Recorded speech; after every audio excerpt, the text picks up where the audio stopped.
자, 우리가 물 세례 외에 그 이후에 무슨 세례를 받아야 되냐면 성령의 세례, 불 세례를 받아야 된다. 그렇게 이야기하고 있는 것입니다. 오늘날 많은 그리스도인들이 처음 거듭남에 대해서는 꼭 필요하다고 생각해요. 왜?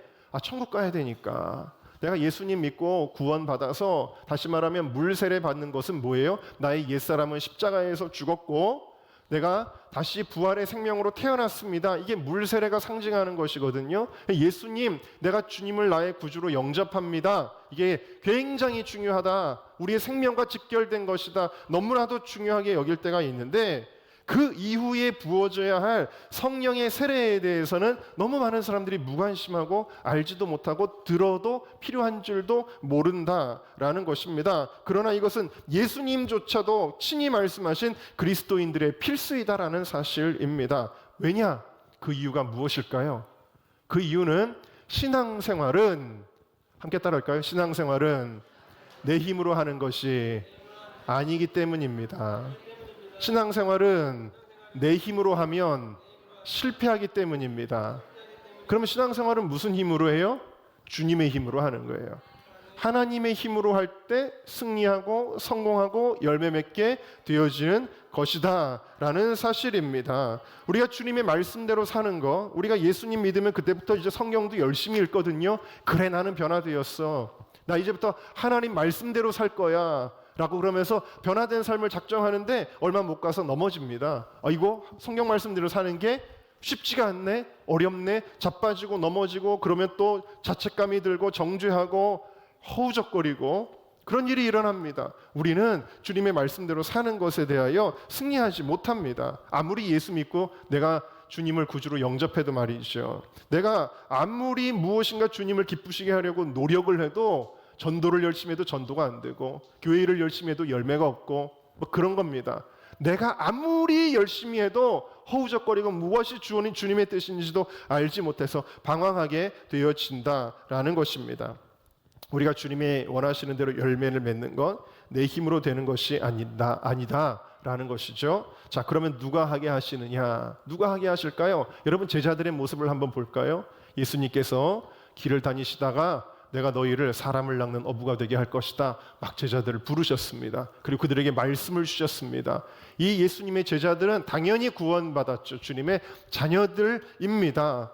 그들은 나름대로 결심도 합니다. 사람들이 다 주님을 버릴지라도 나는 주님을 버리지 않을 것입니다. 목숨 걸고 주님을 끝까지 따라갈 것입니다. 그렇게 이야기를 굳게 하였고, 그것은 그들의 진심이었어요. 그들은 정말 용기 있는 크리스찬들이었습니다. 그런데 그들은 어떻게 됐나요? 정작 예수님이 십자가에 달리시는 위기가 닥쳤을 때 모두 예수님을 부인하고 실패했습니다. 예수님을 버리고 도망가 버리고 말았습니다. 아주 철저하게 실패해 버리고 말았어요. 장담했음에도 불구하고 이것은 우리의 모습을 보여줄 때가 있어요. 예수님을 믿는다고 하면서도 세상에 나가면 곧바로 실패하고 넘어지고 좌절하는 우리들의 모습을 보여주기도 한다라는 사실이지요. 그런데 예수님은 이 실패한 제자들을 포기하지 아니하시고 그들에게 한 가지 중요한 명령을 주셨습니다. 사도행전 1장에 예수님이 말씀하신 거예요. 저에게 분부하여 가라사대 예루살렘을 떠나지 말고 내가 들은 바 아버지의 약속하신 것을 기다려라 그랬어요. 자, 5절을 같이 읽습니다. 시작. 요한은 물로 세례를 베풀었으나 너희는 몇 날이 못되어 성령으로 세례를 받으리라 하셨느니라. 우리 8절도 읽어볼까요? 시작. 오직 성령이 너희에게 임하시면 너희가 권능을 받고 예루살렘과 온 유대와 사마리아와 땅끝까지 이르러 내 증인이 되리라 하시니라. 할렐루야. 함께 따라합시다. 오직 성령, 오직 성령님만이 우리가 하나님 뜻대로 살 수 있는 힘을 준다라는 거예요. 오직 성령님만이 우리가 열매 맺을 수 있게 하신다. 오직 성령 외에는 없다. 그리고 실제로 그 일이 일어나게 되어지는데, 사도행전 2장에 보니까 예수님의 말씀대로 그들이 예루살렘을 떠나지 않고 하루 이틀 되다가 안 된다고 포기하지 아니하고 언제까지? 성령님이 임하실 때까지 기도하다가 성령의 다 충만함을 받았더라라는 것입니다. 할렐루야. 방언을 말하기를 시작했다. 그러면서 어떤 일이 일어났냐면, 이렇게 성령 받은 사람들에 의해서 하루에 제자의 숫자가 3,000명씩 늘어나는 부흥의 역사가 일어난 줄로 믿습니다. 사람들이 두려워할 만큼 이 형편없고 겁 많고 정말 비굴했던 이 제자들에게서 기사와 표적이 많이 나타났다. 사람들이 두려워했다. 저 사람들은 도대체 어떤 사람들이지? 하나님을 찬미하며 백성들에게, 이웃들에게 칭송을 받는 사람들이 어떻게 저렇게 경건하고 아름답게 살 수가 있지? 이런 일들이 그 다음에 계속해서 부흥의 역사들이 일어나게 되어졌다라는 사실이지요. 사도행전 4장에 가도 나오는데 베드로가 성령이 충만하여 설교했다 그랬어요. 5절 8절을 보니까 베드로가 성령이 충만하여 설교한다 그랬습니다. 그래서 사도행전 4장을 보면 여기도 남자의 수가 5천이나 되는 사람들이 몰려들게 되었고, 이 사람이 옛날에 물고기 잡던 정말 일잠 무식의 어부였는데 어떻게 저렇게 기탄 없이 말을 잘하지? 놀라는 거예요. 이게 베드로의 능력입니까? 성령의 능력입니까? 성령의 능력이지요. 그리고 또 막 병 낫는 거예요. 기적이 일어나고 안진뱅이가 일어나니까 사람들이 할 말을 잃어버리는 겁니다. 그들이 전하는 진리를 거부할 수 없게 되어지는 것입니다. 성령의 능력이 완전히 제자들을 변화시킨 것을 볼 수가 있는 것이죠. 놀라운 것은 예수님조차도, 예수님은 누구세요? 하나님의 아들, 하나님이시잖아요. 하나님의 본체시잖아요. 그럼에도 불구하고 예수님도 성령의 능력을 받으신 후에 사역하셨다라는 사실입니다. 누가복음 4장 18절 말씀을 같이 읽겠습니다. 시작. 주의 성령이 내게 임하셨으니 이는 가난한 자에게 복음을 전하게 하시려고 내게 기름을 부으시고 나를 보내사 포로된 자에게 자유를, 눈먼 자에게 다시 보게 함을 전파하며 눌린 자를 자유케 하고. 예수님이 하셨던 이 모든 사역의 출발점이 무엇이었냐면 주님의 성령이 내게 임하셨으니, 주님의 성령이 내게 임하지 않는데 포로된 자를 어떻게 자유케 해요? 주님의 성령이 내게 임하지 않는데 어떻게 억눌린 자를 구원합니까? 그 불가능하다는 이야기입니다. 사도행전 10장 38절을 읽습니다. 시작. 하나님이 나사렛 예수에게 성령과 능력을 기름 붓듯 하셨음에 저가 두루 다니시며 착한 일을 행하시고 마귀에게 눌린 모든 자를 고치셨으니 이는 하나님이 함께 하셨음이라 그랬어요. 자, 하나님이 예수님에게 기름을 부었다라는 겁니다. 여러분, 자동차에도 뭘 부어야 돼요? 기름을 부어야 자동차가 가지요. 이 마치 우리의 머리끝부터 발끝까지 기름을 붓는다고 한번 여러분 상상을 해봅시다. 그 기름이 부어질 때, 그럴 때 놀라운 역사들이 일어난다. 예수님이 기름 부음을 받은 이후에 다니시면서 놀라운 일들을 행하시고 귀신 들린 자에게 자유를 주시고 병자들을 고치셨다라는 거예요. 성령의 기름 부음이 없는 사람들에게 나타날 수가 없는 일들이다라는 것입니다. 누가복음 6장 19절을 같이 읽어봅시다. 시작. 온 무리가 예수를 만지려고 힘쓰니 이는 능력이 예수께로 나서 모든 사람을 낫게. 그러니까 이 성령의 기름 부으심은 능력으로 나타났다라는 것이죠. 예수님에게 손만 대도 그 능력이 흘러나와서 병든 자들이 낫게 되었다라는 거예요. 이게 성령의 임재였다라는 사실입니다.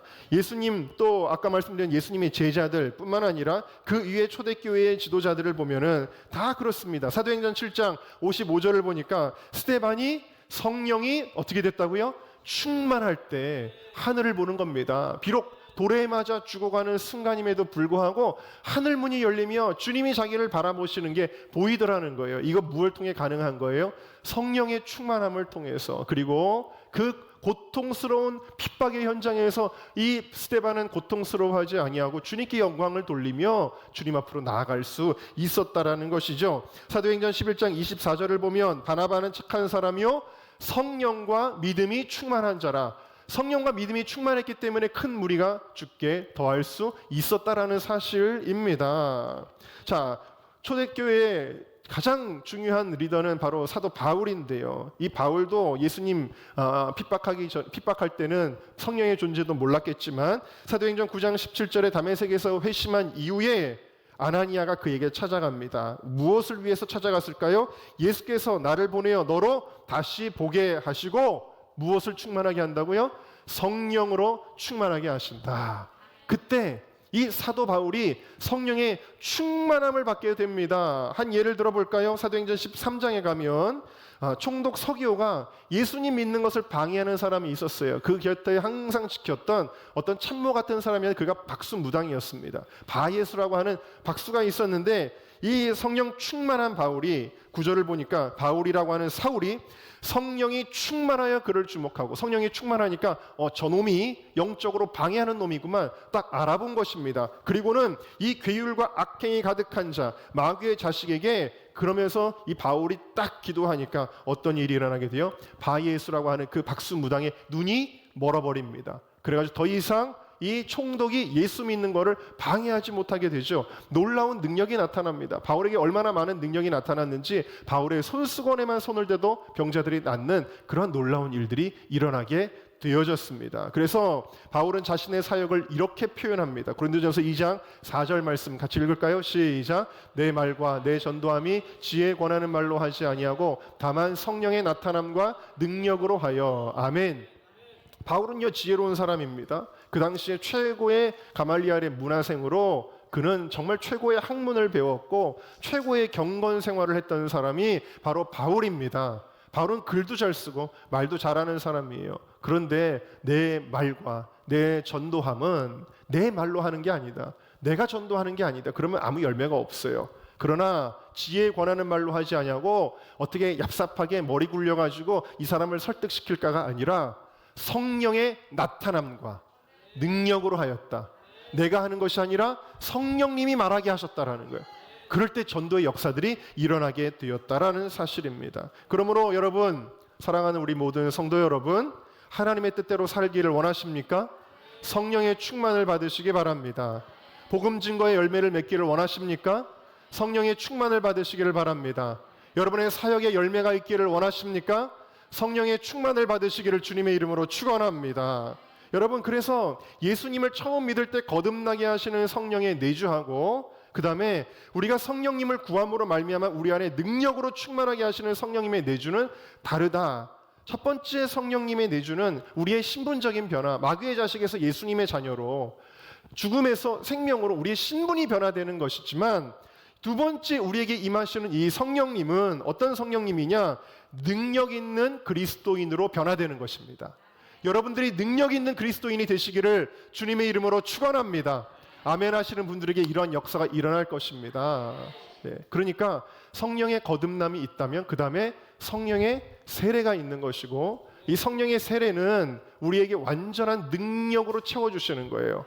그리고 처음 우리가 이 성령의 임재를 받을 때 보통 성령의 세례라고 이야기하고, 그 이후에 계속해서 공급되는 성령을 가리켜 성령의 충만이라고 그렇게 이야기를 한다. 근데 어떤 사람은 거듭날 때 성령 세례도 같이 받는 사람이 있어요. 대표적인 예가 사도행전 10장에 나오는 고넬료의 예지요. 이 고넬료의 가정, 거기에 모였던 사람들은 예수님을 말씀을 들을 때 성령의 임재까지, 세례까지 함께 받는 그런 경우도 있지만, 대체적으로는 예수님을 먼저 믿습니다. 대체적으로는 예수님을 먼저 믿고, 성령이 뭔지도 모르고 성령의 충만함이 뭔지도 모르고 성령의 능력이 뭔지도 모르고 그냥 신앙생활을 한다라는 거예요. 왔다 갔다 하면 성경 공부도 하고 또 시키는 것도 좀 하고 교회에서 봉사도 좀 하고, 때로는 정말 마음에 내키지는 않아도 해야 될 것 같아서 전도도 좀 해보고 한다는 이야기예요. 그런데 힘들죠. 어렵죠. 뭐 열매도 맺혀지질 않죠. 왜 그럴까요? 아직 그 사람은 성령의 세례를 받지 않았기 때문이다라는 것입니다. 오늘날 한국교회에 이런 분들이 얼마나 많이 있는지 몰라요. 그런데 또 여러분, 어떤 분들은 어떤 경우냐면 성령의 세례도 받은 적이 있어요. 목사님, 저는 기도할 필요가 없겠네요. 왜냐하면 저 성령 받았었거든요. 그런데 여러분, 성령의 세례를 받았어도 성령의 이것은 단순히 우리의 신분적인 변화가 아니라 능력이기 때문에, 마치 자동차에 기름을 넣어도 그 기름이 소진되면 그 자동차가 갈 수 없는 것처럼 성령은 계속해서 충만해야 된다라는 것입니다. 계속해서 충만해. 내가 과거에 예수님 믿고 또 성령 체험도 하였는데, 그런데 오늘날에 내 심령이 공허한 사람들이 있지요. 능력이 없는 사람들이 있지요. 아무 역사가 일어나지 않는 사람들이 있죠. 왜 그럴까요? 성령의 충만함을 잃어버렸기 때문이다. 그래서 마태복음 25장에 보면은 마태복음 25장에 보면은 세 가지 비유 중에 첫 번째 비유가 슬기로운 처녀와 어리석은 처녀의 비유인데, 이 어리석은 다섯 처녀도요 등이 있습니다. 교회 다닌다는 뜻이에요. 형식이 있다라는 것입니다. 그리고 거기에 기름도 있었다라는 거예요. 처음에는 불을 밝혔다라는 겁니다. 성령 체험도 있다라는 거예요. 그런데 시간이 지나고 나서 그 기름이 다 떨어졌더라. 근데 예수님이 오시는 거예요. 그래가지고 급하게 우리에게 기름 좀 나눠주세요 하는데 이미 그들이 받을 기름이 없었어요. 준비되지 못했어요. 무엇을 의미하는 거예요? 성령 충만하지 않았던 이런 그리스도인들 가리킨다라는 사실이지요. 그래서 여러분, 성령의 충만함을 받으시기를 주의 이름으로 축원합니다. 성령 세례 받지 않으면, 성령의 충만함 받지 않으면 우리들의 신앙생활이 어떤 수준에 머물게 되는지 아십니까? 구약 시대에 이스라엘 백성과 같은 신앙생활을 하게 되어진다라는 거예요. 여러분, 구약 시대에는요, 하나님이 어떤 하나님으로 느껴졌을까요? 어딘가에 계신 하나님, 저 멀리 하늘나라에 저 우주 저편에 계신 하나님으로 느껴졌다라는 것입니다. 여러분, 그래서 그들은 어떻게 기도합니까? 하늘을 향해 기도하는 거예요. 하늘을 향해 기도하고 또 선지자들을 통해, 하나님이 너무 먼 존재이기 때문에 그들이 나아갈 수 있는 방법은 선지자예요. 그래서 모세에게도 우리를 위해 기도해 주세요. 사무엘에게도 사무엘이요, 우리를 위해서 기도해 주세요. 이렇게 할 수밖에 없는 거예요. 하나님 너무 멀리 계신 하나님이라는 사실입니다. 그러나 오늘날 성령님이 오순절 마가의 다락방에 임하신 이후에 이 성령의 시대에 우리 하나님은 어디 계시기를 원하실까요? 물론 하나님은 하늘에도 계시고 우주에도 계시지만 우리 하나님이 특별히 어디에 거하기를 원하십니까? 요한복음 14장 16절과 17절을 우리 같이 읽어보겠습니다. 시작. 내가 아버지께 구하겠으니 그가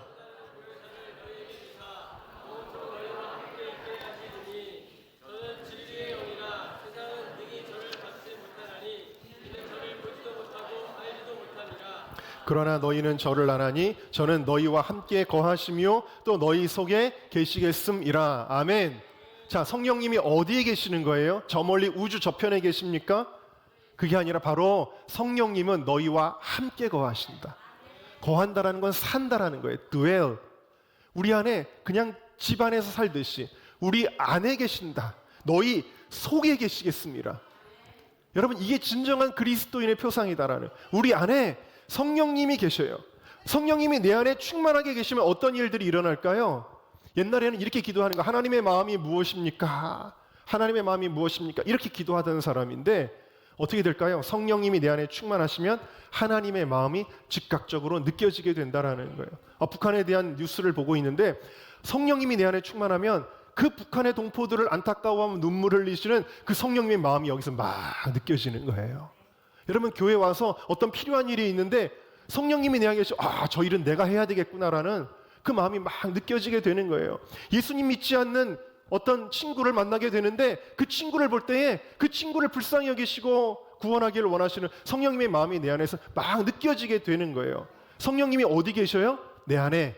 할렐루야. 그래서 여러분, 그 구약에도 보면은 성령이 임재했던 선지자들 같은 경우 이런 경우가 있습니다. 예를 들면은 게하시가 나만 장군을 속여가지고 물건을 몰래 착복할 때에 그 게하시가 돌아왔는데 그 엘리사 선지자가 이렇게 얘기합니다. 너 왜 나를 속였느냐? 네가 그렇게 범죄하고 거짓말할 때에 내 마음이 감각되지 아니하였느냐 그랬어요. 이미 게하시가 죄를 짓는데 그걸 보지도 못하고 멀리 떨어져 있던 사무엘이 알았다는 거예요. 무엇을 통해서? 여기 속에서 감각이 왔다라는 거예요. 왜 그럴까요? 성령님이 그 안에 계셨기 때문에. 네, 여러분, 성령이 충만하면 또 성령님의 뜻이 내 뜻이 되어진다. 우리 복음성가 중에 그런 찬양이 있죠. 하나님의 꿈이 나의 비전이 되고 예수님의 소원이 나의 소원이 되고, 이런 찬양이 있죠. 여러분, 성령이 충만하게 되면은 우리의 뭐가 달라지냐면요, 소원이 달라집니다. 옛날에는요, 나도 저렇게 예뻐지고 싶다, 맨날 그런 것만 하면서 무슨 옷을 입을까, 얼굴을 어떻게 꾸밀까, 이런 것만 소원하던 자매가 성령이 충만하게 되어지면 내가 하나님 앞에서 아름다운 자매가 되고 싶다, 내가 더 경건하게 살고 싶다, 내가 더 거룩하게 살고 싶다라는 열망으로 가득 차게 되어진다라는 거예요. 내 안에 성령이 충만할 때 예전에는 내가 멋지게 돈을 벌어서 나도 저 멋진 외제차 끌고 다니면서 기업을 딱 이끌어가지고 나도 TV에 나가가지고 어느 회사에 내가 CEO요 하면서 폼 잡고 싶었는데 성령이 충만하게 내 안에 들어오니까 소원이 달라지는 거예요. 내가 교회를 일으키고 싶다, 내가 다음 세대를 일으키고 싶다, 내가 이 나라를 하나님 나라 되게 하고 싶다, 이런 소원이 일어나는 겁니다. 성령이 충만하니까 성령님의 소원이 내 소원이 되게 되어진다. 우리 마음이 번잡하고 괴롭고 힘들고 분산되고 막 이럴 때 성령이 충만하면 그런 것들이 물러가고 성령님의 평강이 내 평강이 된다. 성령님의 기쁨이 내 기쁨이 되어진다. 그러므로 이런 관점에서 우리의 기도는 달라져야 된다. 우리의 기도는 그냥 계속해서 하나님, 우리 사업이 잘 되게 해주세요. 하나님, 우리 자녀들이 잘 되게 해주세요. 여러분, 이렇게 항상, 그리고 하나님, 예를 들면은 제가 이제 대학 입시인데 하나님 A 대학을 갈까요? B 대학을 갈까요? 서울에 있는 대학을 갈까요? 저 포항에 있는 대학을 갈까요? 항상 물어보는 차원에서 그렇게 신앙생활하는 게 아니라 하나님, 내가 이 사람과 일을 해야 될까요? 저 사람과 일을 해야 항상 물어보는 차원에서 기도하는 것이 아니라 물어보기도 전에 하나님의 성령이 내 안에 있어야 된다라는 거예요. 네, 물어보지 말란 얘기가 아니라 내 안에 계실 때는 물어봐도 내 안에서 직접 감동이 일어나게 되어진다라는 거예요. 제가 요즘에 깨달은 것이 있어요. 그게 뭐냐면 성령님이 내 안에 계시면 성령님이 나를 인도하실 것이다. 바울이 그렇게 고백했잖아요. 내가 심령의 매임을 받아 예루살렘으로 가는데 내 안에 성령님이 바울을 예루살렘으로 끌고 갔다라는 거예요. 성령님이 내 안에 계시면 내 안에서 올바른 결정이 일어나게 될 것이다. 성령님이 내 안에 계시면 내 안에 올바른 소원이 일어나게 될 것이다. 성령님이 내 안에 충만하면 성령님의 계획이 나의 계획이 될 것이다. 여러분, 우리의 삶이 복잡하고 실패가 많고 빙빙빙빙 돌아가는 이유가 뭐예요? 이스라엘 백성들이 40년 동안이나 광야에서 빙빙빙빙 돌았던 것처럼 하나님의 루트와 이스라엘 백성의 루트가 달랐기 때문이잖아요. 여러분, 성령님의 계획, 여러분들을 향한 성령님의 계획이 여러분들의 계획 되시기를 주님의 이름으로 축원합니다. 부흥에 대한 고민도 있지요. 성령님이 그러나 내 안에 충만할 때, 성령님이 우리 사역자들 안에 충만할 때, 성령님이 우리 성도들 안에 충만할 때, 성령님이 우리 온 교회에 충만할 때, 성령님이 일하시면 우리가 못했던 일들이 놀랍게 일어날 줄로 믿습니다. 교회가 부흥하는 역사가 일어나게 될 줄로 믿습니다. 어떤 사람들이 그래요. 이렇게 하면 목사님 부흥할 거예요. 이런 방법을 써보세요. 한번 이렇게 꽂혀보세요. 그럼 부흥할 거예요. 아닙니다. 교회는 그런 걸로 부흥하지 않습니다. 교회는 그런 걸로 이럴 수는 있어요. 흥행할 수는 있습니다. 그런 방법을 통해서 흥행할 수는 있어요.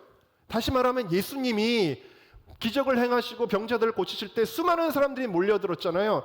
흥행할 수는 있습니다. 그러나 진짜 제자가 되어 교회를 세워나가는 일은 성령 받은 이후에만 가능했거든요. 예수님의 제자들도 그랬거든요. 여러분, 부흥은 하나님이 하시는 것입니다. 교회들마다 다 규모가 크다고 똑같이 성장한 교회가 아니에요. 어떤 교회는 성령의 도우심이 없이 어떤 기발한 방법과 그런 기술들을 가지고 흥행하여 커진 교회들이 있습니다. 우리는 그것들 분별할 줄 알아야 돼요. 근데 어떤 교회는 굉장히 투박한데 어떤 교회는 굉장히 좀 올드한 것 같은데 부흥하는 교회가 있습니다. 왜 그런지 아십니까? 성령님이 일하셨기 때문이에요.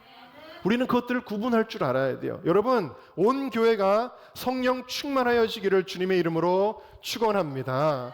사도행전 4장 31절을 보니까 제자들이 핍박을 받아요. 막 대제사장들이 끌려가 너희 다시 한번 예수에 대하여 증거하며 너희들 죽여버릴 거야. 그런데도 불구하고 우리는 보고 듣고 경험한 예수님을 증거하지 않을 수 없습니다. 다시 돌아올 때 그들이 벌벌벌 떤 게 아니라 하나님 앞에 기도합니다. 하나님, 우리가 이렇게 핍박을 받고 있습니다. 기도할 때에 그 자리에 또 성령님이 임하셔서 무리가 모인 곳이 진동하였다. 그 정도로 성령님의 임재가 강력할 때에 이 교회가 그 로마를 무너뜨리는 복음의 능력을 나타내게 된 것입니다. 여러분, 성령 충만하십니까? 처음 질문을 다시 드립니다. 성령 충만하십니까? 너희가 믿을 때에 성령을 받았느냐? 이 질문이 오늘 우리들에게 다시 한번 주어지고 있다. 성령 세례를 받았어도 여러분, 성령의 충만함을 잃어버렸다면 다시 성령의 충만함을 구하시기를 주님의 이름으로 축원합니다. 우리가 기도해야 하는 이유는 명백합니다. 그것은 성령의 충만을 위해서입니다. 에베소서 5장 18절 말씀 다 같이 읽겠습니다. 시작. 그러므로 어리석은 자가 되지 말고 오직 주의 뜻이 무엇인가 이해하라. 술 취하지 말라. 이는 방탕한 것이니 오직 성령의 충만을 받으라. 우리 옆에 분들하고 인사하겠습니다. 오직 성령의 충만을 받으십시오. 자, 그러면 이제 우리는 기도해야 되는 이유가 성령 충만이라 그랬어요. 이 기도 통장하는 이유도 성령 충만 받기 위해서라 그랬어요.